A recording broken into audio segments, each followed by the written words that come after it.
Je te propose de calculer cette intégrale en utilisant le théorème des résidus. Alors, le théorème des résidus nous dit quoi? Donc, soit f une fonction qui est allomorphe dans un domaine sauf un nombre fini de points z1 jusqu'à zn qui sont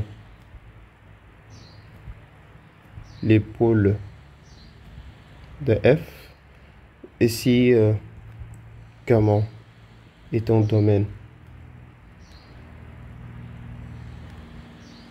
contenant ces points, alors l'intégrale long du chemin gamma de la fonction f de z d de z, c'est égal à 2 pi i somme de i allant de 1 à n résidu de f au point zi. Alors, appliquons ce résultat donc, à notre fonction f. Donc là, on pose f de z, c'est égal à exponentielle de z sur z facteur de z moins 1 au carré de z moins 3. Ce sont les pôles. Les pôles de f sont 0, 1 et 3. Alors, maintenant, le domaine, c'est quoi? Donc, c'est le cercle centré en haut et de rayon 2. Donc, c'est 0, 2. C'est juste l'ensemble des z appartenant à C tel que module de z égale à 2. Alors, visiblement, on voit que le point 3 n'appartient pas au domaine. Et donc, 0 et 1 seuls, 0 et 1 appartiennent au domaine. Donc, on va appliquer maintenant le théorème des résidus, que I c'est égal à 2 pi i résidu de f au point en 0 plus résidu de f à 1. Maintenant, on va calculer les résidus en 0 et en 1. Alors, résidu de f en 0. Alors, je vais donner d'abord la formule générale.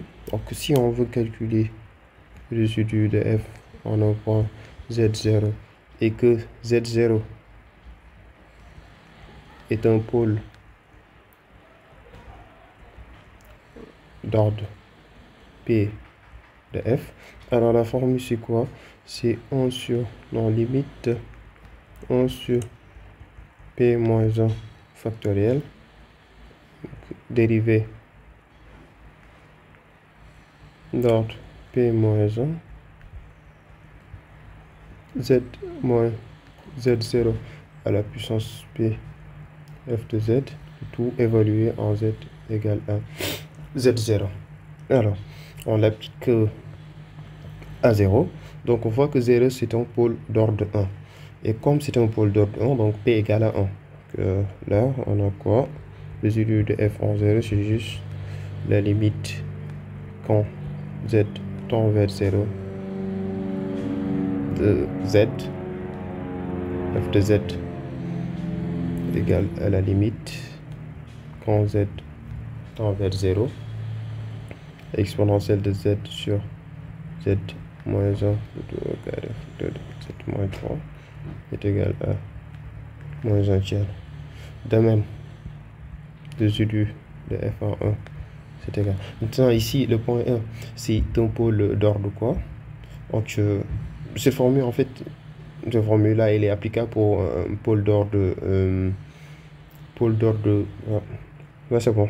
C'est applicable pour tout P appartenant à N. Alors là, qu'est-ce qu'on a? Résidu de f en 1. Donc on voit clairement ici que 1 est un pôle d'ordre 2. Donc en appliquant cette formule, on se retrouve avec quoi? Juste la limite quand z tend vers 1,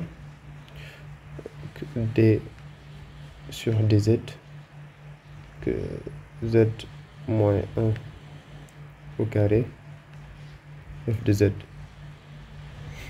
Donc c'est juste que la limite quand z tend vers 1. Donc, on dérive que d